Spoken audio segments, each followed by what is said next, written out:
Време е за уште една саботна дружба со Фактор среќа, поддржана од Државна лотарија. Емисија во која познатите зборуваат за факторот среќа и колку истиот им помогнал и придонел да бидат она што се денес. Мојата и ваша денешна гостинка е една исклучителна дама која во последниве 20 и кусур години стана заштитен знак со својата диригентска палка на сите важни музички настани, опера и балет при Македонската опера и балет. Таа е првата жена диригентка во нашава земја. Уникатна не само во својот музички успех и остварување, туку и со својата елегантна и прекрасна појава. Бисера Чадловска, денеска гостинка во Фактор среќа. Бисера, добре ни дојдовте. Добро ве најдов, добар ден на сите. Мило ми е што сум со вас. Прекрасно е да имаме во нашево студио една жена која што на вистина извонреден пример за упорност, истрајност, за професионалност, сите тие карактеристики што ве донесоа таму каде што сте денес, да бидете диригентка со исклучително богата, плодна кариера, но верувам дека освен овие карактеристики што ги набрав, дека и факторот среќа малку придонел за сето тоа. Се разбира. Јас, бидејќи ќе зборуваме за среќа, нели, прво ќе кажам дека поради тоа што почнавме за работата да зборуваме, дека мене мојата работа ме прави многу среќна. Јас многу ја сакам мојата работа и мислам дека таа енергија на љубов доведе до меѓу другото до ова што сум денес. Но и среќата во смисла дека кога бев на почетокот, после моето дипломирање, кога требаше да почнам да работам, ќе кажам дека еве можеби имав среќа, за мене било тоа некаква среќна околност што Македонската опера и балет остана без диригенти. Тоест сите диригенти во тој момент или се пензионираа или се одселија од државава. И ете така случајно ги начекав моите 5 минути, ја имав таа среќа да имам голем простор за работа и за докажување и морав да го искористам тој среќен момент за еве после 20 и скоро 5 години да сум тука каде што сум. Жилбата да се занимавате со музика и да бидете диригент ја следи од најрано детство, што е многу нетипично. Обично девојчињата сакаат да бидат кога ќе пораснат учителки, докторки, актерки, пејачки. Кога всушност посакавте да бидете со диригентско стапче во вашите раце? Па тоа беше некаде по завршувањето на нижото музичко училиште. Бидејќи јас тоа училиште го посетував од мојата 5-та година и свирев пијано. Меѓутоа, да бидам пијанист никогаш не ми беше желба, нити ми беше предизвик, нити еве искрено да кажам ми било интересно. Тоа вежбање пијано по 6-7 часа на ден, кое што гледав дека го прават моите другарки со ученички, ми беше навистина еден вид на тортура. Зошто почнавте да учите пијано? Затоа што не потекнувате од музичко семејство? Не.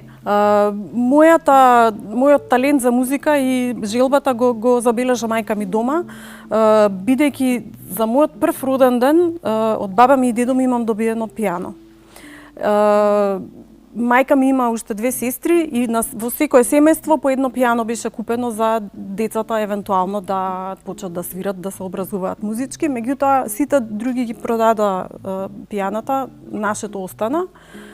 И јас уште од мала почнав да се врткам околу него, да се занимавам, сама да почнувам да си откривам мелодии по слух и сама да учам да свирам некои основни работи. Значи, чисто по слух. Мајка ми тоа го забележа и ме однесе на приемен испит во музичкото училиште, каде што понатаму продолжив да се едуцирам.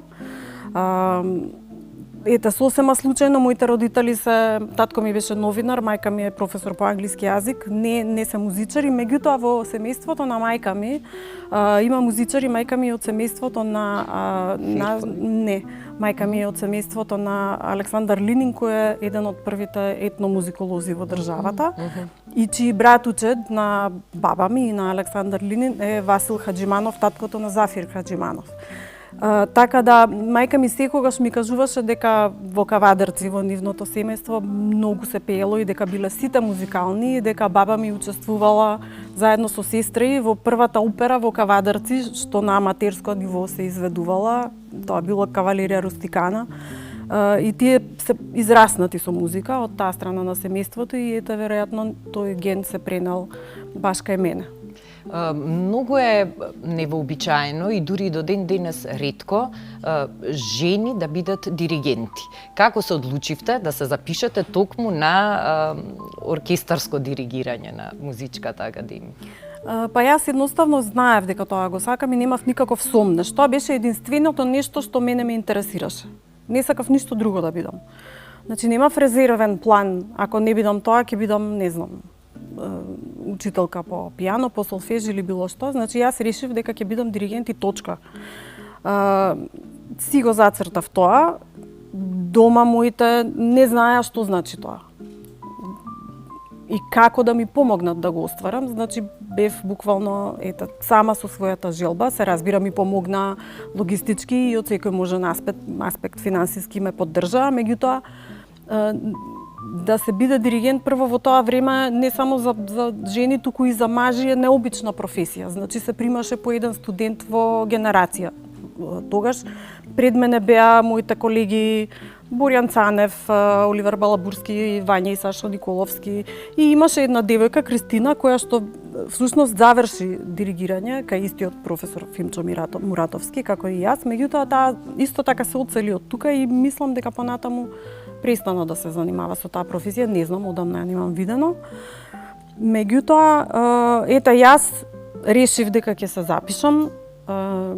Професорот Муратовски ме прими во класата, бев едно така мало 18 годишно девојче и во разговор со мојот професор подоцна од кога дипломирав и од кога веќе се развив во кариерата, тој знаеше да ми каже: знаеш ли каква беше кога дојде кај мене прв пат кога те видов? Кој бил неговиот впечаток да види младо девојче токму на тој? Па, сигурно сум му личала така, може би изгубено, може би премногу млада, неискусна, меѓутоа тој беше човек што знаеше да препознае талент и човек што е работлив и ми се посвети многу на вистина и јас со голем успех го завршив факултетот. Немав никакви проблеми, мислам добро се развивав. Така да така почна да се остварува, тоа беше мојот процес на образување. Така, подоцна се запишавте на постдипломски на Музичката академија во Софија и ги поминавте сите чекори, прво како хор мајстор во Македонската опера и балет, па асистент диригент, значи полека, трпеливо и упорно, скалило по скалило, се искачувавте за да стасате на пиедесталот каде што сте денес и веќе кажав и на почетокот, заштитен знак сте на сите големи продукции на Македонската опера и балет и публиката, мислам дека со големо задоволство го прифати фактот дека имаме жена диригент.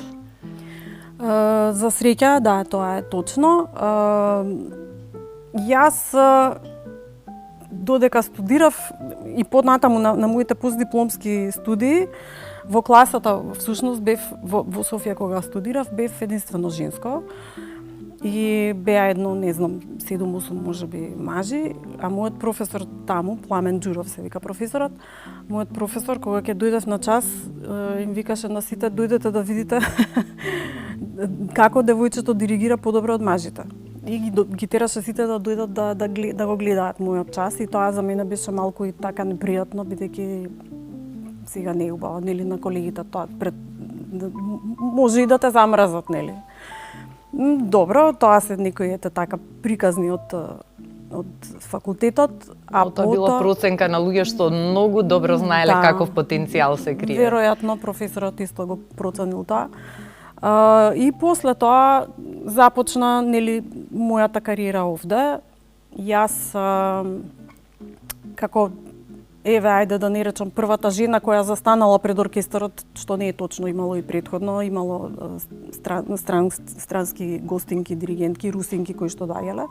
Меѓутоа од нашите луѓе бев јас прва која што застана и на почеток беше малку чудно за сите, морам да признам. Имаше секакви коментари од некои постари колеги, дури и така малку непристојни некогаш. Меѓутоа треба да се научи човек да не си зема се на срцето и тоа е една голема школа во животот. Дека не може се што ќе слушнеш за себе да го примиш дека е вистина, најчесто и не е. Публиката ме прифати, веројатно им беше симпатично тоа што ете една млада девојка ќе се обиде да го работи тоа што мажите го работат со години. Мислам тука допринесе и мојата сигурност и стабилност и подготвеност како диригент. Може би и до некаде изгледот, секако и да не се лажеме дека жените исто така мислам привлекуваат внимание и нормално дека луѓето го приметуваат тоа и треба да се искористи тоа како една позитивна страна на нештото. Ние не треба да бегаме од тоа што сме жени. Сега и еве до сега имам само позитивни коментари за мојата работа. И не само тоа, туку вие ја отворивте портата и го отворивте патот за други млади генерации на девојки кои што сакаат и сега веќе се охрабруваат и студираат за да бидат еден ден и тие на таа позиција. Но интересно е што и во светот има многу малку жени диригенти на светско. Па сега веќе се повеќе ги има. Мене ми е жал што еве во најголемите оркестри се уште тешко се доаѓа до позиција на диригент, на еве не знам, да речеме Виенската филхармонија или некои од поголемите оркестри. Меѓутоа се веќе на добри позиции и на добар пат да нема да речам да ги заменат мажите, бидејќи ние не сме тука да се замениме едни со други, меѓутоа рамо до рамо да се носат со оваа наша професија. Ја спомнавте Виенската филхармонија, каде што неодамна гостуваше Македонската опера и балет, секако и на многу други места, и затоа би сакала да поразговараме малку повеќе и подоцна, но сега би сакала да прашам дали во вашето семејство сте играле игри на среќа, sejedno, дали е лото, бинго, гребки, инстант лозови? Па одамна не, морам да ви кажам, можеби кога сум била мала по некое лото, ливче знаело да се проврти по дома, меѓутоа не многу често не сме играле. Јас ќе направам мала пауза од нашиот музички разговор и ќе ве замолам да си одберете една од овие гребки урбан стил на државна лотарија, каде што има парични награди и каде што има добивка екомотор, многу економичен, бешумен, практичен за градските гужви, за градскиот метеж и улиците. И ајде да ја пробаме среќата, токму во фактор среќа. Денес и да видиме дали можеби имам среќа во оваа, не знам. Бараме 3 исти износи на полињата, затоа што единствено во тој случај гребката е добитна, во спротивно е недобитна. Сега за сега 2 стотки. Последниот збор ќе го има последниот ред и последниве поли. Да. Ништо.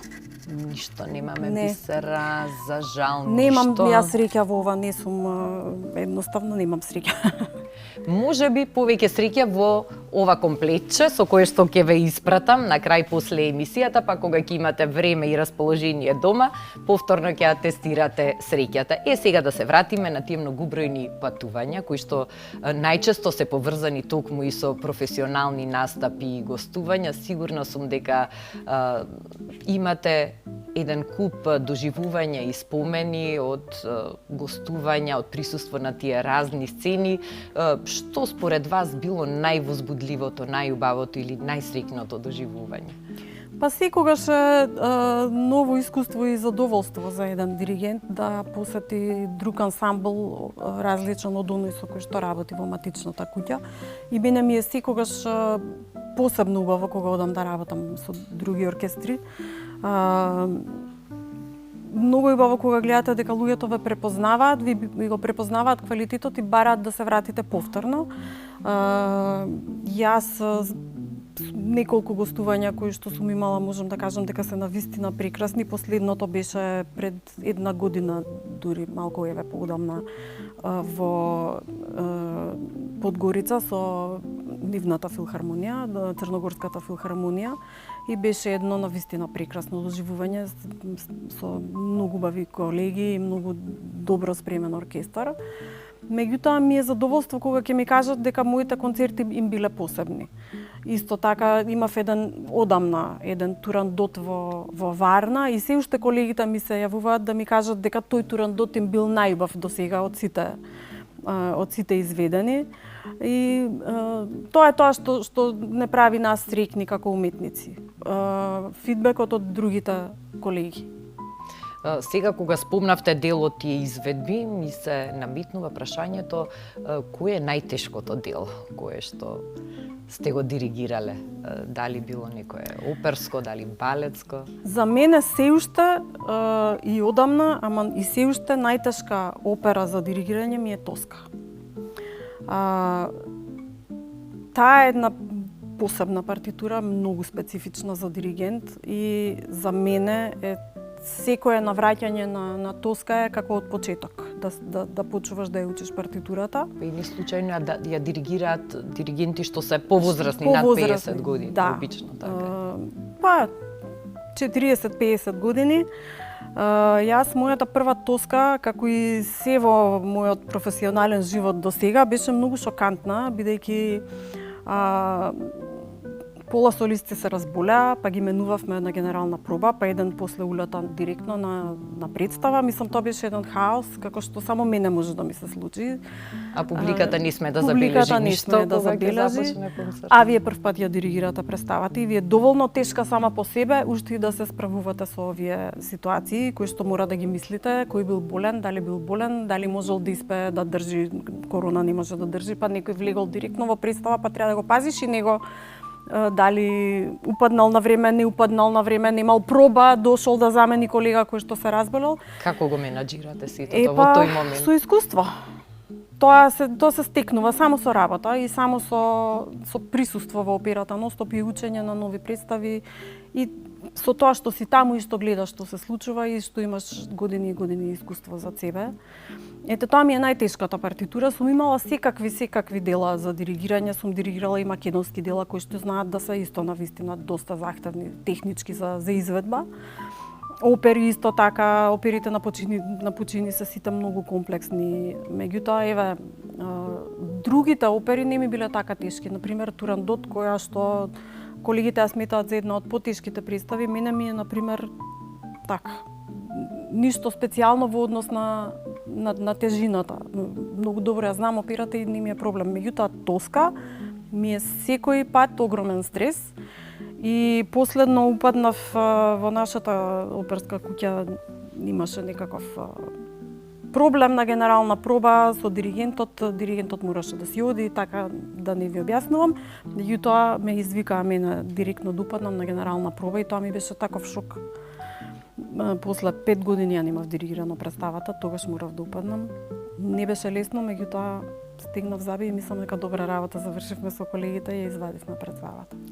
Секогаш кога ќе се појавите, зрачите со елеганција и елегантните вечерни тоалети се ваш заштитен знак, многу често голиот грб, кој што некако мислам дека беше пионирски чекор, таков стајлинг, а сега веќе се навикнавме и тоа ни е толку пријатно и убаво за гледање, така да честитки за храброста, Бисера. Благодарам. Треба храброст да се реши една дама да направи нешто што претходно не било вообичаено за публиката, и пак ќе речам дури и во светски рамки, но луѓето што ве познаваат велат дека наспроти таа елеганција на сцената, дека најудобно и најкомотно се чувствувате во спортска и едноставна гардероба кога не сте на сцена. Да, точно. Единствениот пат кога можете да ме видите во такво издание е само на сцена. Инаку скоро никогаш. Да ме видите преку ден, многу често луѓето не ме препознаваат, дури ми реагираат како "О, ти си таа". А не верувам дека не ве препознаваат, ако Не, ништо друго, вистина. косата ви е толку заштитен знак што Да, не може да ве меѓутоа на промачи. сцена ми е собрана најчесто бидејќи ми пречи, и кога ќе ме видат преку ден, а јас преку ден сум како дете мало. И тоа е еден контраст кој што јас на пример сум многу голем љубител на убави вечерни фустани, тоалети. И гол грб ми е омилено нешто.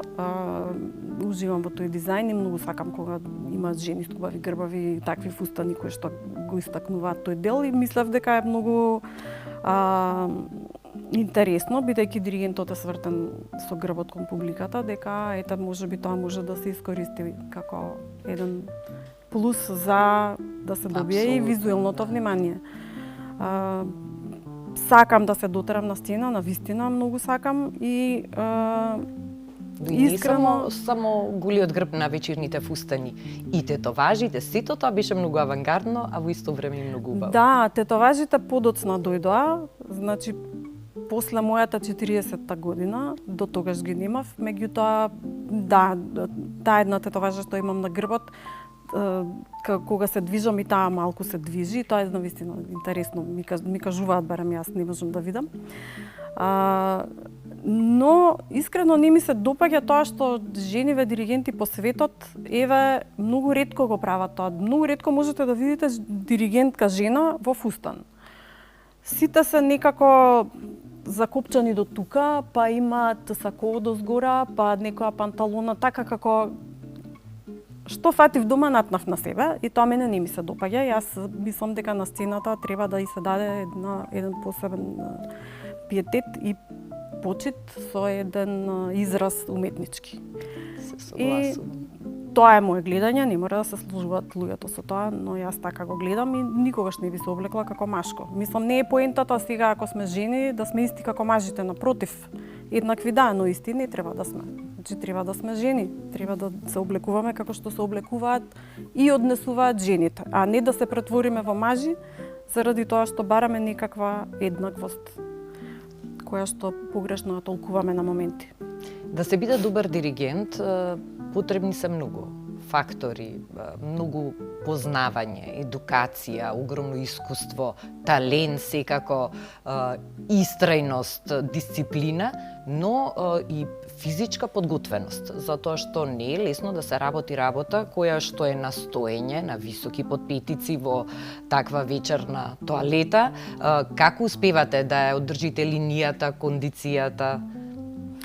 Со линијата не сум имала проблем никогаш, морам да кажам. Сега еве тоа е еден веројатно природна склоност која што генетски ја носам. Се разбира дека со текот на годините ништо не може да биде исто како кога сте имале 25-6 години. А за разлика од тоа сега на 40 и скоро 8 веќе. Меѓутоа јас и внимавам доста и вежбам, секој ден одам во фитнес клуб и вежбам последниве веќе 5-6 години, не знам колку. Меѓутоа не го правам тоа само заради одржување на линијата, го правам и од здравствени причини, бидејќи нашето тело страда и од различни искривувања, болки во мускули, не знам што се не, бидејќи природата на работата е таква и покрај менталната исцрпеност, физичката е исто така многу голема во моментот, посебно за време на одржување на пробите. Ете, тоа е нешто што го правам за себе. Одам да вежбам. бисера на почетокот на емисијата, спомнавме дека всушност работата ви причинува огромна среќа, но што друго ви причинува среќа и што друго е фактор среќа во вашето секојдневие, ако ја тргнеме работата настрана? Кои се тие ситни нешта кои што прават да чувствувате среќа во душата? Па мислам дека како и на секоја жена најголемата работа што ја причинува среќа е семејството. Семејството, љубовта, партнерот, среќата на твоите луѓе, пријателите кои што ги имаш со години. Тоа е се она што допринесува кон твојата лична среќа како човек. Се разбира, ние никогаш не сме сами за себе доволни, туку потребно ни е и нешто друго околу нас. Малите работи од типот на патувања, викенди, дружба со луѓе кои што ти значат нешто, убав муабет со некој. Еве ова сега со вас разговорот, почита која луѓето ја имаат кон тебе и тоа што ќе го возвратиш ти, исто така многу ме прават среќна.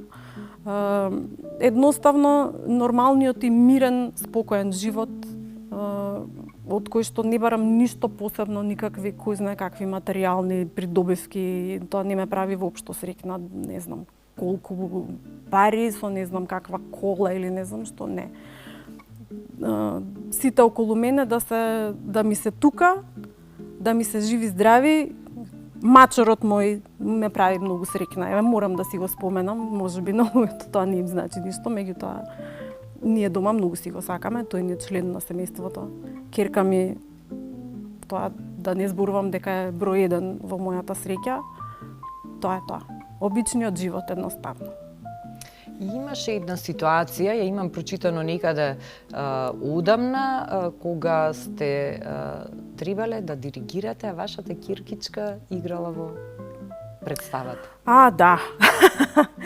А било, нели, сето тоа спонтано и ненајавено? Да. Тоа, како што ви споменав претходно, во мојата кариера работите одат исклучиво така. Шокантно. Требаше да имаме една представа Мадам Батерфлај, која што по содржина, вие сигурно знаете, меѓутоа за гледачите да објасниме дека е многу една страшна неубава судбина на една многу млада девојка и многу тажна представа. И јас воопшто не требаше да ја диригирам представата, меѓутоа во представата има едно мало детенце, кое што во приказната има 3-4 години, и секогаш некој од вработените кој има мало дете и го носи на проба, и тоа го игра детето во представата и ете така се погоди да е тоа ќерка ми. И јас викам супер, нема јас да ја диригирам представата, ќе си ја донесам на раат на проба и ќе си ја гледам од страни и ќе ја чекам да заврши да си одиме дома. Како што биваат работите кога сум јас во прашање, диригентот си отиде и не се врати назад. Не знам што беше, како беше, почна пробите, измеѓу беше некој празник Великден, не знам што, тој си отиде од каде што беше во Италија.